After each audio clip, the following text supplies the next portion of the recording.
See, watch the balance with the talent, looking gallant with the queen. We hardly think pattern when we in here. The concept behind this album. The concept, after me and Dayfoot spoke about it, sent me the beats through, and then the feel I wanted to give it was the feel of being back in the blues dances in 98, 97, 96, talking about the fashion, the content, how people were talking, the references, flipping, the phones I had, you know what I mean, the clothes I was wearing, the slang that was going on, you know, just to make it as authentic as possible as it is to me and the genre, because we're not creating the wheel, but we're creating a spoke, you know. I don't think it's been done before the way we did it. Okay, you know, and you can even hear him. He's in the pocket a bit more than me on some of the stuff because that's his. You know, you can hear that he grew up with that in the family. You know what I mean? Right. So, yeah, that was the whole concept of that was to just. It's a part of like my upbringing, you British UK street culture that I wanted to capture that probably hasn't been captured in that way. Right. In the former hardcore hip hop. There's performers that do that, like K9 is probably the father of that stuff in terms of the UK, because he'll go on stage and the whole performance and he'll rap over the beats and that. You get me? In terms of like the hardcore rap style like that, there isn't no one to take reference from. I think this is the first. And that's what I was going to ask you. What would you say was the musical influences of the album? Or like, did you sit down and listen to specific albums before you created this project? You probably have to, the musically, sonically, you'll probably have to ask that feed that. But you know, I chose the batch from the batch, what I wanted to hear. You get me? So what resonated with me. Right. And a lot of it is probably based in like the funk fusion that was going on around that time, and a lot of the intros and stuff like that. You get me? Because you have, in some of them you have heard the samples before, but even the ones where you've heard the samples before, he's done something a bit different, either chopped it different or changed the tone of it, you know. Right. So, okay. Excuse me. Right. So I noticed that that you seem to be a lot more melodic on this project. Was that intentional or? I kind of deliver different on each project and that. Now I don't know how much of my albums you've heard, but every album is a distinct style. You get me? Very versatile. So yeah, it's reggae music. So it's dub music. So you know, you have to have melodies and you know the cadence and the delivery to do it justice. You get me? Right. So I didn't want to do it soft. So even when he's doing his thing, like in the song "Distant Lovers," he nails it. Right. You get me? He nails it. And that is just the feeling that he had to it. There wasn't no direction or instruction given. Some of them I'd do my verse first, and then he does his sprinkles, or I come round and I hear a bunch of verses that he's got, and I'd be like, you know what, this track doesn't need me. You know what, let's try this. I'll do this chorus maybe, or choruses get switched. You know, Right. So is there, because you mentioned that song, right? Is there a particular, and I'm going to ask both of you this question, is there a particular record from the project that really stands out to you for any particular reason? You go first. And then you answer that as well, man. Yeah. Everyone is different. Because I started talking, I might as well finish. For me,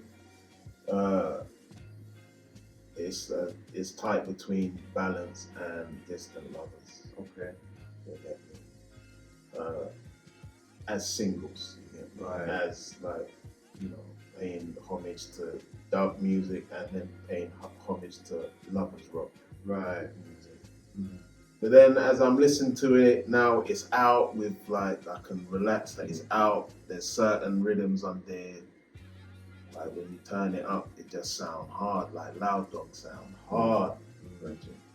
I never really listened to it. Right. How I listen to it now because it's out. Like I'm just thinking about singles and visuals. Yeah. Loud Dog is hard. Okay. And then the last two on the album is hard, more on hard. So I'd say my favorites are Balance and Distant Lovers. Okay. It's not gonna lie, for me it's hard. It's super hard. Yeah. Because I will listen to them and then I like Balance. Right. I like Distant Lovers. Revelations will come in and it just changes it. Yeah. You know what I mean? Revelations is my truth. That's my truth, and that's the same. Okay. And I like what's Dirty Foot's favorite tune is We Not Talk. yeah, that song is a That's the serious song that kind of started the project to where it went. That was the first one I recorded. Okay. And Revelations on War. Right. Revelations on War. Okay. War from Warren's kind of like the whole album. You got different elements. Right. And it's like when you go to a blues, there's always a section where I don't know they did that. I know depiction of blues, like a blues situation or film about going to a blues concert. That's on the BBC. Yeah, on the BBC thing, and they had the one section where they kind of allowed the ragamuffin man to just skank out on the water. Was that the Silly Games episode?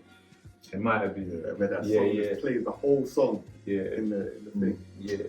That it might have been that, but there's one scene in there where they kind of let the ragamuffin just skank out on the water and let the troublemaker just get his off. To kind of feel included. And kind of war runs like that. That's what war runs. And that kind of takes you back to the early 80s, late 70s. Yeah. Something that our parents used to relate to, man. Yeah. I mean, you spoke about visuals on the project. So is there actual video out for any of the singles yet? There's two videos out. One for Balance and one for Distant Lovers, man. Right. And that's another thing that annoys me about the internet and the algorithms, man. The people that need to see the stuff don't get to see it, man. So, like the visuals, I wanted them to look like they were filmed grainy, like watched them in 1986, like watching that kind of grading on the videos and that. So right.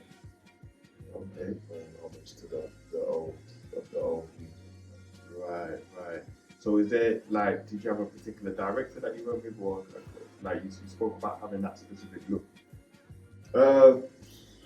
I just chose two different people, so the first one, Honey JD, and then the second was The Face Up. And for both songs, they did a pretty good depiction of what to match the visuals with the songs and that. Right. Okay. So is it anything from the actual the visuals that you put out? Is that any of that going to translate into the live show with how you present the project? No, I don't think so. Not really, but I'll find a way to enhance my show with it. So they're not really gonna. The visuals aren't really gonna take a direction into where the show goes, but the new music will have its section and raise the stock of the show. Right. 100%. So do you have like a rough date in mind when you want to put that show together? Or? No, thanks, man. It's like if there's a demand for it, I'll do it. Right. Is there vinyl coming? Again, if there's a demand for it, I'll do it. I was having a conversation with one of my friends who's he's not an artist, he's a consumer. So he was giving me like some point of view from a consumer point level. So I just have to treat my releases more like art, instead of just music, because there's depths and levels and things that I'm doing in the music that you can appreciate more if you have something tangible to add to the story of it, and treat it like collectible pieces. So the music is secondary. Right. You know what I mean? The art becomes first. You know what I mean? So photography, visuals, within photos. I don't know what direction I need to take it, but I need to try some new shit. Yeah, we need more of that. With the talent looking gallant with the queen. We had the thing pattern where we in here. Love good vibes and manners what we see.